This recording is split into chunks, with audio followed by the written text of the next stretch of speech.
Hello everyone, आप सभी का स्वागत है राइजिंग चैम्प्स में। लेक्चर स्टार्ट करने के पहले अगर आपको लेक्चर के दौरान कोई भी क्वेश्चन में डाउट हो तो नीचे दिए गए नंबर पे हम लोग का व्हाट्सएप ग्रुप भी है। आप वो ग्रुप ज्वाइन भी कर सकते हैं और वहाँ पे सारे डाउट पूछ सकते हैं, या फिर आप उस नंबर पे मुझे डायरेक्ट क्वेश्चन भेज के आपके जो भी क्वेरी होंगी या जो भी डाउट होंगे आप डायरेक्टली कॉन्टैक्ट कर सकते हैं। आज का जो टॉपिक है वो है हम लोग का टाइम एंड वर्क का टाइप नंबर 5, जो कि बेस्ड होने वाला है ऑल्टरनेटिव पैटर्न में। लेक्चर स्टार्ट करने के पहले मैं एक चीज़ बता देता हूँ आपको कि ये बहुत ही इंपॉर्टेंट कॉन्सेप्ट है, जो कि अक्सर आपको एग्ज़ाम में, चाहे वो एसएससी का हो, बैंकिंग का हो, रेलवे का हो, चाहे एमबीए का हो, हर एग्ज़ाम में ये जो टाइप है वो आपको देखने के लिए मिलता है। तो ऑल्टरनेटिव वर्ड मतलब क्या, चलो वर्ड को इस पहली बात तो समझने की कोशिश करते हैं।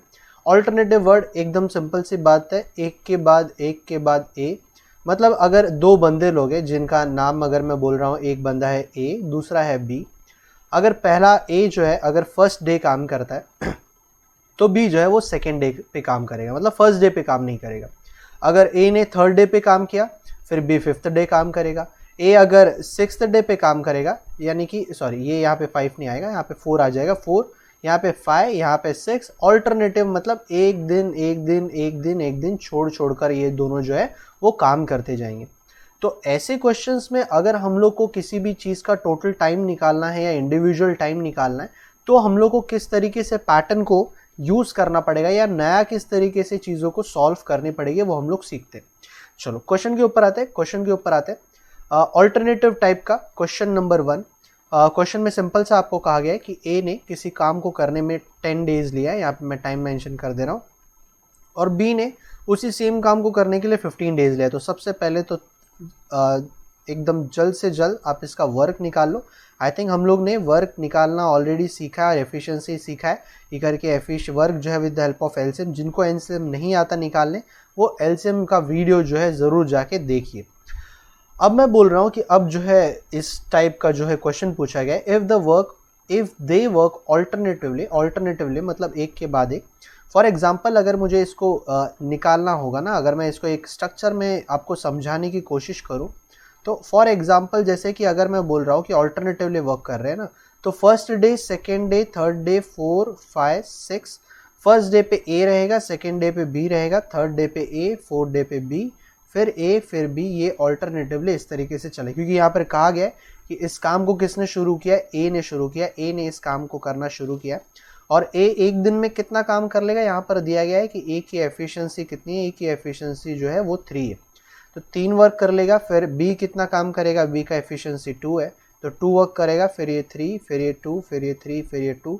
और अगर मैं टोटल वर्क की बात करूँ तो पहले दिन जो था वो 3 था, फिर 5 हो गया क्योंकि 2 ऐड हो गया, फिर 8 हो गया। मतलब आप इसमें इस तरीके से कंटिन्यू करते करते जो है आप अपना वर्क, जो कि टोटल 30 वर्क है, आप इस तरीके से जाते जाते जाते जाते आप 30 तक जो है बड़े आराम से पहुंच सकते हो। बट वही बात है कि इस तरीके से करने में और ये तरीका फॉलो करने में बस प्रॉब्लम क्या है कि आपको अगर एग्जाम में 30 सेकेंड के अंदर आंसर निकालना है, जो कि हम लोग का मेजर टास्क होता है, सबसे मेन टास्क होता है, अब आप इस क्वेश्चन को उस पर्टिकुलर टाइम के अंदर नहीं निकाल पाओगे।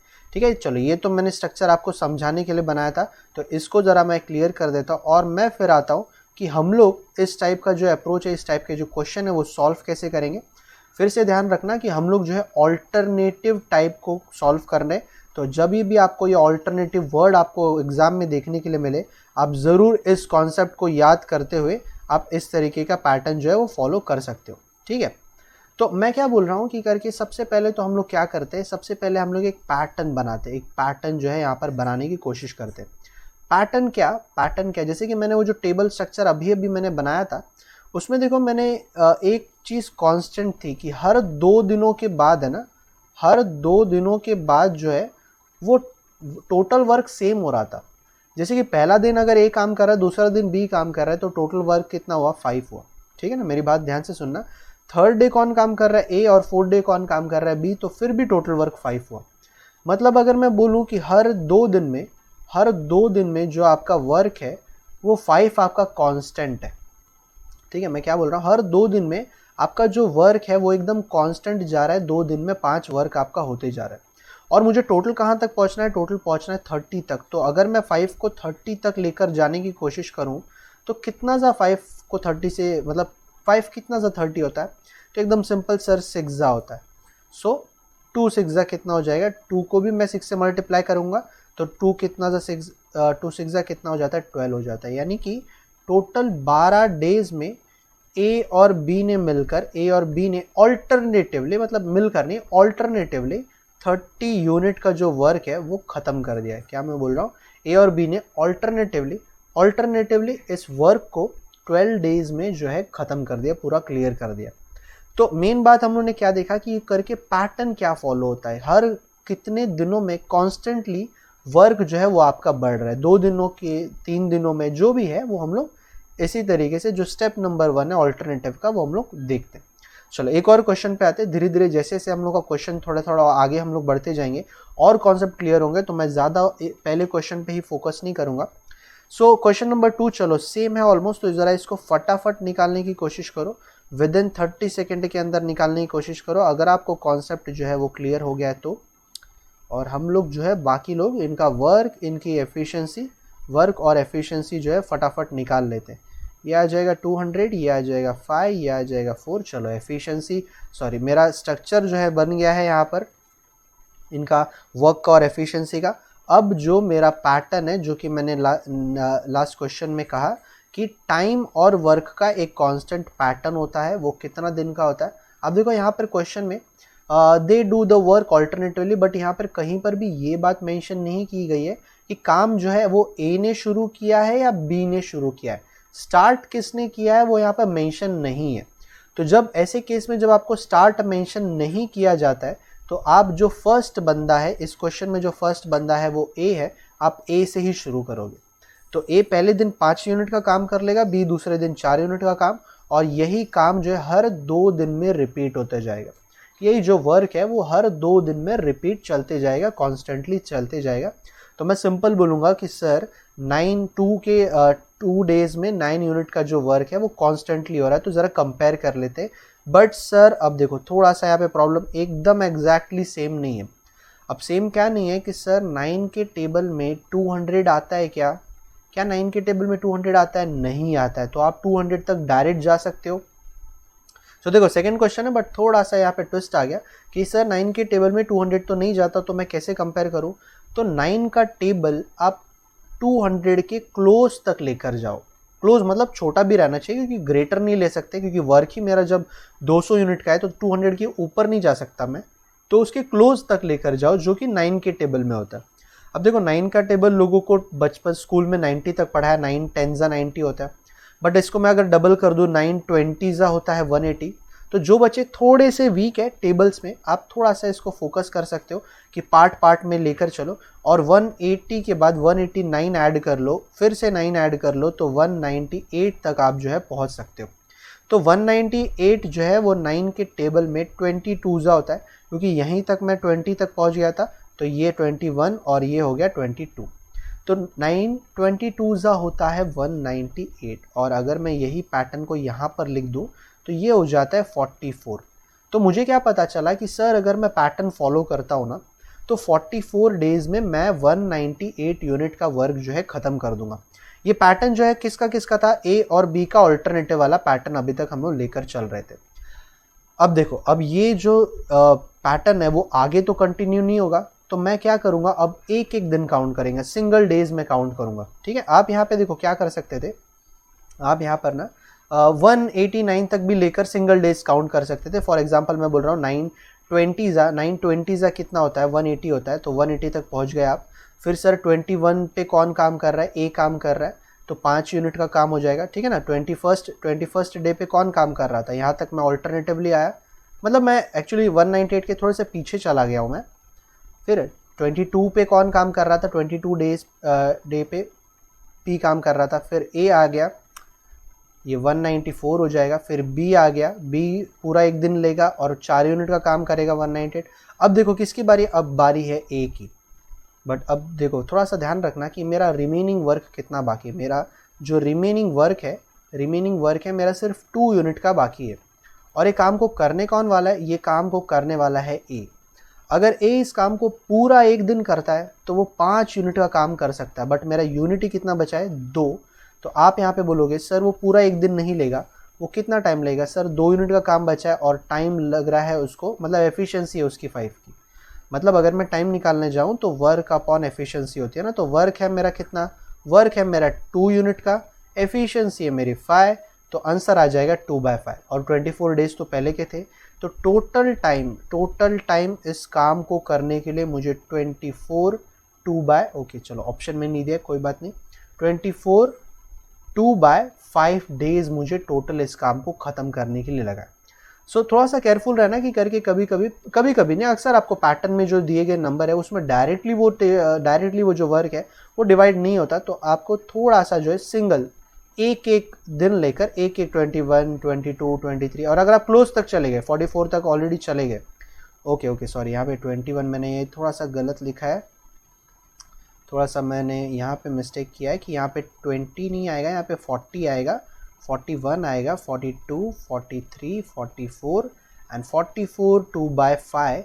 दैट मीन्स आंसर जो आएगा ऑप्शन नंबर ए आएगा। चलो कोई बात नहीं, मैं थोड़ा सा यहाँ पर स्टूडेंट्स नहीं है, ऑनलाइन रिकॉर्ड कर रहा हूँ तो थोड़ा सा कभी मिस्टेक हो जाता है, कोई बात नहीं, ठीक है। तो 44 2/5 जो आएगा आपका डेज आएगा, ऑप्शन नंबर ए जो आएगा वो राइट आएगा, क्योंकि 2 × 22 करूँगा मैं तो 44 आ जाएगा। 44 डे तक मैं पैटर्न के हिसाब से चल रहा था और इसके बाद जो है मैं पैटर्न फॉलो नहीं कर पाया, तो 44 2/5 जो आ जाएगा वो आपका फाइनल आंसर आ जाएगा, ठीक है। चलो आगे कंटिन्यू करते देखो अगर इस तरीके के कोई भी अगर मिस्टेक होते हैं और मान लो मैं करेक्ट नहीं कर पाता हूँ, तो आप जो है नीचे दिए गए नंबर पे ज़रूर मैसेज करिए, कुछ भी आपके डाउट हो वो तुरंत ऑन द स्पॉट जो है सॉल्व कर दिए जाएंगे, ठीक है। चलो और प्रैक्टिस करते हैं। अब थोड़ा सा प्रैक्टिस के लिए क्वेश्चंस लेते हैं कि राम श्याम मोहन, अब 3 पर्सन है, अब 2 पर्सन नहीं है, और तीनों का आपको टाइम दिया है, तो फटाफट जो है इसका वर्क निकाल लो। वर्क आ जाएगा आई थिंक 300 आ जाएगा, ये आ जाएगा आपका कितना 15 आ जाएगा, ये कितना आ जाएगा 12 आ जाएगा, और ये 10 आ जाएगा। चलो पैटर्न हो गया मेरा कंप्लीट, सॉरी पैटर्न नहीं, स्ट्रक्चर हो गया मेरा कंप्लीट टाइम एंड वर्क का। और यहाँ पर मैं ऑल्टरनेटिव वाला पैटर्न यूज़ करूँगा, ऑल्टरनेटिव वाला पैटर्न, कि अब देखो in how many days will they work finish if they work it alternatively. अब तीनों को भी ऑल्टरनेटिवली वर्क करना है, बट किसी का भी नाम मेंशन नहीं किया है कि कौन ये काम को शुरू कर रहा है। तो अगर किसी का भी नाम मेंशन नहीं है तो वही बात है कि सर पहले राम है तो Ram first day, Shyam second day, और मोहन जो है वो थर्ड डे पे आपका हो जाएगा, ठीक है। सो वही बात है कि sir first day Ram, second day Shyam, और थर्ड डे जो है आपका मोहन है। तो फर्स्ट डे सर 15 यूनिट का काम होगा, सेकेंड डे 12 यूनिट का काम, और थर्ड डे 10 यूनिट का काम, फिर फोर्थ डे 15, फिर फिफ्थ 12, फिर सिक्स्थ डे पे 10, और यही काम जो है हर 3 दिन का जो काम है वो पैटर्न के हिसाब से जो है फॉलो होते रहेगा। तो 3 डेज में लिख देता हूँ और 3 डेज का टोटल लिख देता हूँ। 37 यूनिट का जो वर्क है वो पैटर्न के थ्रू जो है हम लोग कैरी ऑन कर रहे थे, अब 37 को लेकर जाते हैं 300 तक। 300 जो है वो 37 के टेबल में नहीं आता, बट क्लोज इनफ लेकर चले जाते हैं। So close enough I think कितना हो जाएगा, आई थिंक 8 जा होना चाहिए। सो 7 8 जा होता है 56, तो ये आ जाएगा 296 आ जाएगा। आई थिंक मैं करेक्ट हूँ यहाँ पर कि 296 जो है वो 37 8 जा होता है। 8 7 जा 56, 5 कैरी 6 यहाँ पे, 8 3 जा 24, 5 कैरी था एकदम परफेक्ट, और 3 जो आएगा वो 8 से मल्टीप्लाई हो गया, यानी कि 24 डेज का जो वर्क है वो अपने पैटर्न के हिसाब से गए, और इसमें आपने 296 यूनिट का जो वर्क है वो कंप्लीट कर लिया। जो रिमेनिंग वर्क है वो कितना है अभी भी, क्योंकि टोटल वर्क जो है वो आपका 300 है, और रिमेनिंग वर्क जो है जो आपका वर्क हो चुका है वो 296 है। दैट मीन्स अभी भी 4 यूनिट का काम जो है वो आपका रिमेनिंग है। तो 4 यूनिट का काम अगर मेरा अभी भी स्टिल रिमेनिंग है, तो आप बोलोगे सर अब मैं एक दिन काउंट करता हूँ। 24th डे तक मैं पैटर्न वाइज गया था, अब ये काम को कौन करने वाला है? यहाँ पर तो राम श्याम मोहन को मैं पैटर्न से ले रहा था, बट अब काम कौन करने वाला है? राम, और राम एक दिन में 15 यूनिट का काम जो है ख़त्म कर सकता है। और बचा कितना काम है? सिर्फ 4 यूनिट का काम। तो ये पूरा एक दिन लेगा क्या? बोलोगे नहीं सर, ये लेगा 4/15 आपका ये टाइम लेगा। दैट मीन्स ऑलरेडी 24 था, सो 24 4/15 जो है इतना डेज जो है आपको उस काम को ख़त्म करने में लग जाएंगे जिस काम को राम, श्याम एंड मोहन ने ऑल्टरनेटिवली किया है। ठीक है, सो आंसर आपका हो जाएगा ऑप्शन नंबर डी। वही बात है कि अगर आपको चीज़ें सिंपल लग रही है तो आप विद इन सर्टन टाइम के अंदर इन क्वेश्चनों के आंसर निकालने की आप ज़रूर कोशिश करिए। ठीक है, चलो और मैं क्वेश्चंस लेकर आया हूँ, बिल्कुल भी स्किप मत करना, क्योंकि जैसे जैसे हम लोग आगे बढ़ेंगे वेराइटी ऑफ क्वेश्चन जो है इसी ऑल्टरनेटिव टाइप में, इसी ऑल्टरनेटिव के कॉन्सेप्ट में आपको देखने के लिए मिलेंगे। चलो अब यहाँ पे जैसा कि मैंने अभी भी कहा कि वैरायटी आपको देखने के लिए मिलेगी, तो एक और वैरायटी थोड़ी सी आ जाती है। चलो पहले बात तो गिवन लिख लेते कि 3 पर्सन है ए बी सी, 12, 15 एंड 20। आपका वर्क हो जाएगा, कितना हो जाएगा, आई थिंक 60 होना चाहिए, 60 हो जाएगा, 6 नहीं 5 यहाँ पे आएगा, यहाँ पे 4 आएगा, यहाँ पे 3 आएगा। देखो तुरंत आना चाहिए ज़बान पे, ये पैटर्न जो है टाइम एंड वर्क का ये वाला जो पैटर्न है ये तुरंत आपका कंप्लीट हो जाना चाहिए। इसके बाद हम लोग ऑल्टरनेटिव वाला पैटर्न बनाएंगे यहाँ पे कि सर 3 लोग हैं, बट अब थोड़ा केयरफुल रहना, अब टाइम को डायरेक्टली 3 मत लिख देना, थोड़ा सा मैं क्वेश्चन पढ़ने की कोशिश करता हूँ, आप क्वेश्चन समझेंगे। सो क्वेश्चन क्या दिया, if A is working all the time, क्या बोला गया है, ऑल द टाइम, मतलब ए कभी भी ऑल्टरनेटिवली वर्क नहीं कर रहा था, ए स्टार्टिंग से लेकर लास्ट तक वो था, बीच में कभी भी वो नहीं छोड़ के गया था इस काम को। And B and C works 1 hour each alternatively, मतलब सिर्फ बी और सी जो है वो ऑल्टरनेटिवली वर्क कर रहे थे, ए जो है इनके साथ में पूरा का पूरा टाइम था। ये मेरे ख्याल से अगर आपको क्लिक हो गया तो आई थिंक अब आप समझ जाओगे कि पैटर्न का स्ट्रक्चर आप क्या बनाओगे, पैटर्न में वैल्यू आप क्या मेंशन करोगे। तो मुझे एक बात बताओ, अगर देखो बी और सी का तो ये नहीं दिया कि किसने शुरू किया है काम, तो मैं यही कंसिडर करूंगा कि बी ने शुरू किया, फिर बाद में सी आया, फिर बी, फिर सी। तो अगर मैंने पूछा कि फर्स्ट डे अगर ए और बी साथ में काम कर रहे थे तो इन्होंने कितना काम किया होगा, तो ए और बी मिलकर कितना काम कर लेंगे, देखो 9 यूनिट का वर्क कर लेंगे कि ए और बी है। ए और सी कितना काम कर लेंगे, तो ए और सी का कितना हो जाएगा, यहाँ पे ए और सी का कितना हो जाएगा, 8 हो जाएगा। और यही 9 8 9 8 जो है पैटर्न के अकॉर्डिंग चलते जाएगा।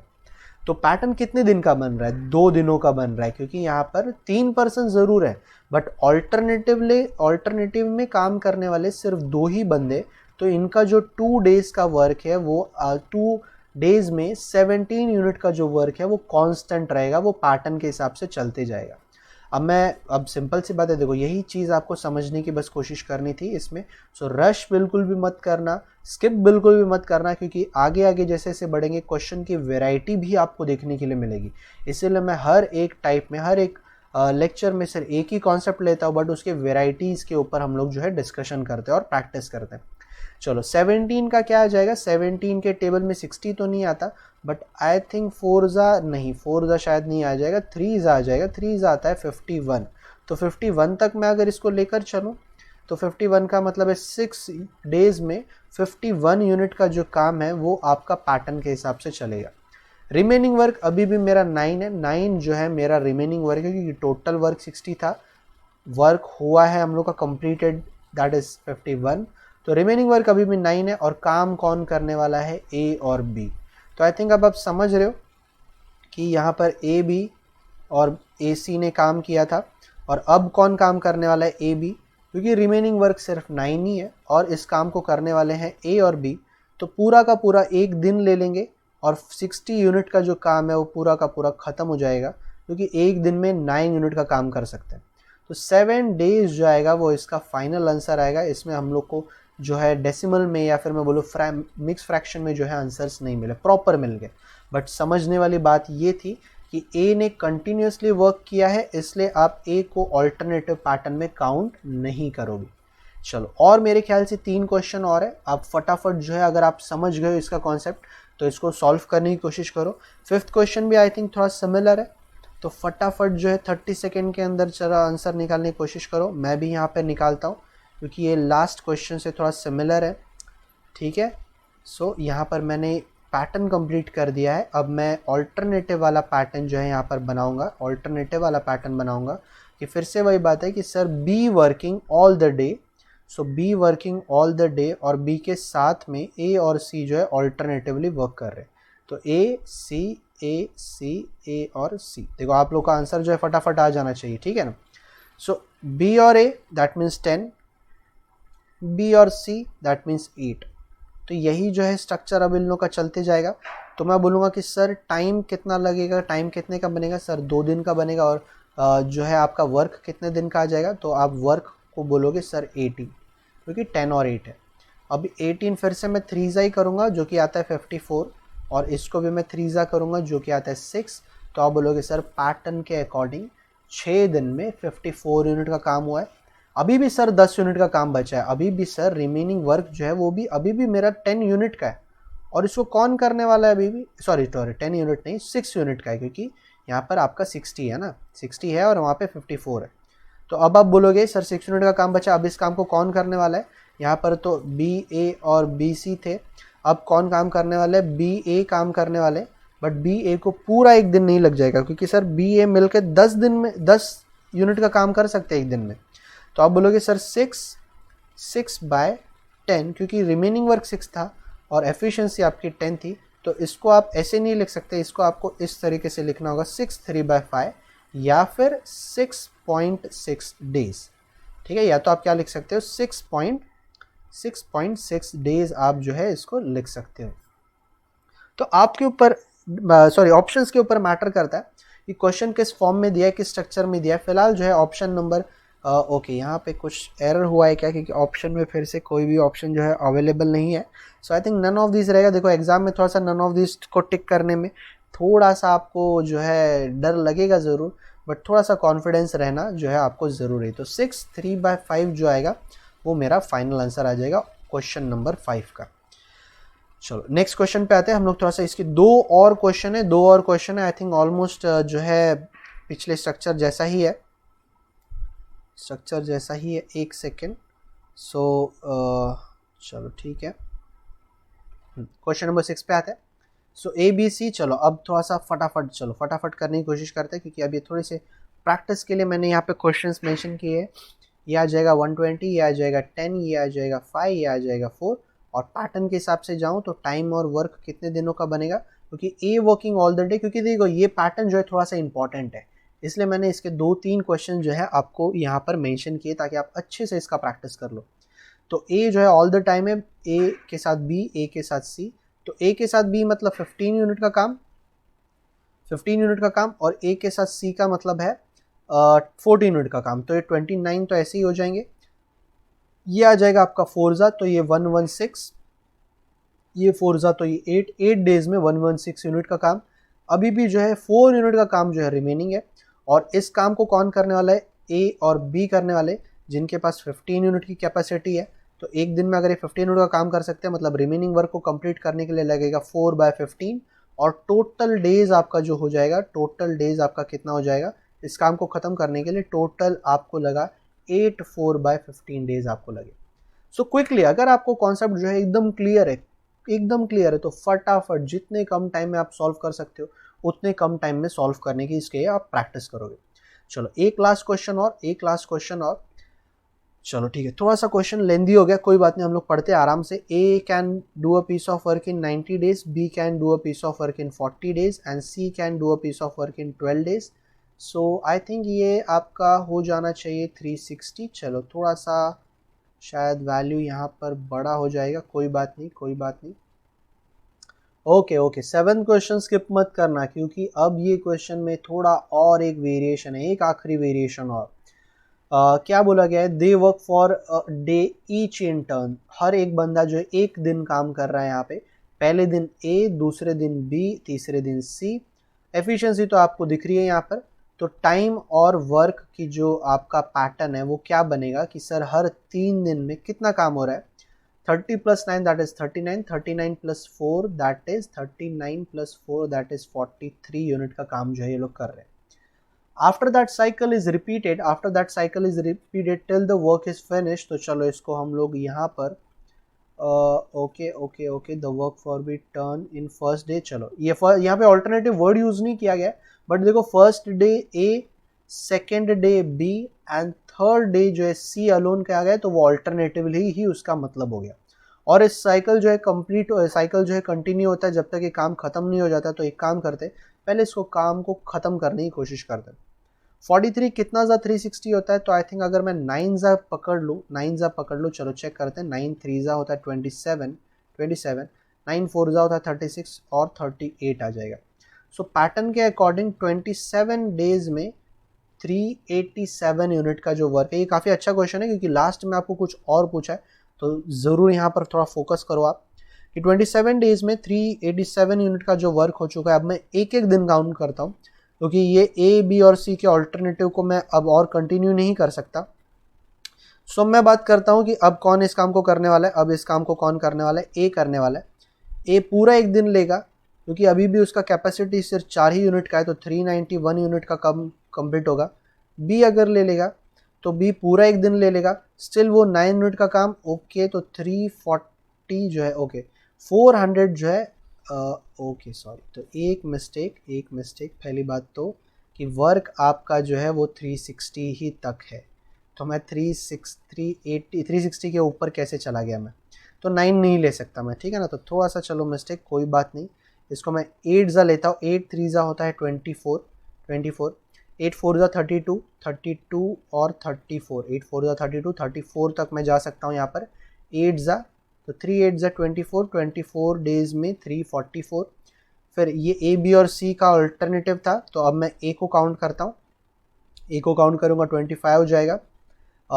348, बी को यहाँ पर ले लूँगा, सो ये हो जाएगा आपका 357। और अगर मैंने सी को ले लिया तो सी तो पूरा एक दिन नहीं लेगा क्योंकि अभी भी वर्क 3 ही है और एफिशिएंसी उसकी 30 की है। तो 36 1/10 आप यहाँ पर टोटल टाइम आप लिख सकते हो। 36 1/10 आपको यहाँ पे टोटल टाइम जो है यहाँ पे लिख सकते हो। तो पहली इंपॉर्टेंट चीज़ क्या, अब इंपॉर्टेंट बात क्या है यहाँ पर, इंपॉर्टेंट बात ये नहीं पूछा है कि आपको टोटल टाइम कितना लगा है।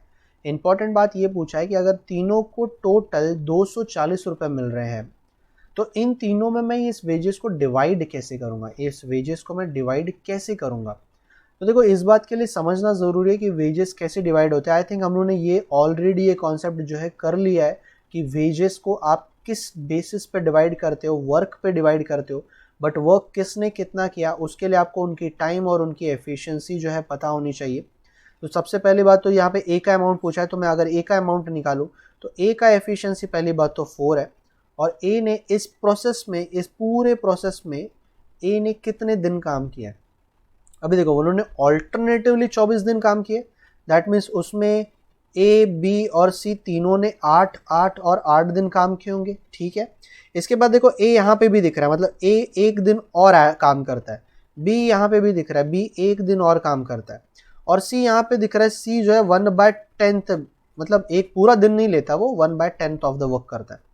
तो अगर ए जो है 9 दिन काम कर रहा है, बी जो है 9 दिन काम कर रहा है विद एफिशिएंसी ऑफ 9, तो पहली बात तो इनकी जो है वर्क निकाल लेते हैं। सी जो है वो 8 1/10 डेज काम कर रहा है विद द एफिशिएंसी ऑफ 30, ठीक है। अभी ए ने काम कितना किया, ए ने टोटल काम किया है 36 का आउट ऑफ 360। ए ने कितना दिन काम किया, ए ने कितना वर्क किया, वर्क उसका कितना है, ए का वर्क का सभी लोग फार्मूला जानते हैं, टाइम इंटू एफिशिएंसी, इसलिए मैंने दोनों को मल्टीप्लाई किया। ए ने वर्क किया है 36 यूनिट का और टोटल कितना है 360। मतलब अगर मैं 240 रुपये को यहाँ पे डिवाइड कर रहा हूँ ए में, तो ए का काम के हिसाब से डिवाइड करूँगा, जो कि उसने काम किया है 36 आउट ऑफ 360। तो ये जो हो जाएगा वो ए का वर्क हो जाएगा, ए का वेज हो जाएगा कि उसको कितना पैसा मिलने वाला है। तो अगर आप इसको सॉल्व करना जानते हो तो आप अच्छी तरीके से समझ गए कि ए का आंसर जो है वो 24 आएगा, कि 240 रुपये में से ए को वेज कितना मिला है, 24 रुपीज़ मिला है, 24 रुपये मिले। अगर मैं यहाँ पे बी का वेज निकालने की कोशिश करता, चलो मैं थोड़ा सा ये पार्ट क्लियर कर देता हूँ। बी का अगर मैं वेजेस निकालने की कोशिश करता तो बी ने 240 रुपये में से, चलो 240 में से कितना मिलना है बी को, तो बी ने कितना काम किया, 81 यूनिट का काम किया आउट ऑफ 360। सो इसके हिसाब से जो है बी को मिलेगा। अगर आप इसको कैंसिल कर दो तो 122 जा 123 जा 3 कितना जो होता है, 3 2 7 जा 54 रुपीज़ जो है वो बी को मिलना चाहिए। कितना मिलना चाहिए बी को, 54 रुपीज़ आपको बी को जो है देना पड़ेगा इस काम को जो है पूरा करने के लिए। ओके, मैंने यहाँ पे कुछ मिस्टेक किया गया। एक सेकेंड, 3 2 जा 6 होता है, 2 जा 6 और 21, सो 3 7 जा 54 आई थिंक, सो 36, 8 8 जा 91, 72, हाँ एकदम राइट है। तो बी को मिल जाएगा 54 रुपीज़, ए को मिल जाएगा 24 रुपीज़, और जो बचा हुआ पैसा है, बचा हुआ कितना है 240 में से कि जितना भी पैसा बच जाएगा, आई थिंक कितना बचा है 90, इसमें से कटा 150 बचा, तो 150 जो है वो सी को मिल जाएगा। ए को 24, बी को मिल जाएगा 54 और सी को कितना मिल जाएगा 150 रुपीज़ जो है उनको उनके काम के अकॉर्डिंग जो है मिल जाएगा। अगर आप इसको भी कैलकुलेट करो तो आप इसको भी कैलकुलेट कर सकते हो और इसी तरीके से डिवाइड कर सकते हो, आपको ईजिली जो है सी का वेजेस भी यहाँ पे मिल जाएगा। तो हम लोग ने यहाँ पर टोटल जितनी भी वेराइटी देखी है, आई थिंक ऑल्टरनेटिव में ही हम लोग ने सिंपल, थोड़ा सा मीडियम लेवल का, थोड़ा सा बेसिक लेवल के जो क्वेश्चंस देखे, आप ज़रूर इनको अच्छे तरीके से प्रैक्टिस कर लिया। ऑल्टरनेटिव पैटर्न जो है काफ़ी इंपॉर्टेंट है। और हाँ, अगर आपको वीडियो पसंद आया तो लाइक एंड सब्सक्राइब करना ना भूलिए और दोस्तों के साथ शेयर ज़रूर करिए, ताकि आपके दोस्त जो भी प्रिपरेशन कर रहे हैं ये वीडियो देख के थोड़ा सा गाइडेंस जो है ज़रूर ले पाए। तो आज के लिए हम लोग स्टॉप करते हैं, आज के लिए इतना ही। अगर आपको हमारा ये वीडियो पसंद आया है तो प्लीज़ हमारे चैनल को ज़्यादा से ज़्यादा शेयर करिए, लाइक करिए एंड मोस्ट इम्पॉर्टेंट सब्सक्राइब करना ना भूलिए। तो मिलते हैं अगले वीडियो में, तब तक के लिए take care and good bye.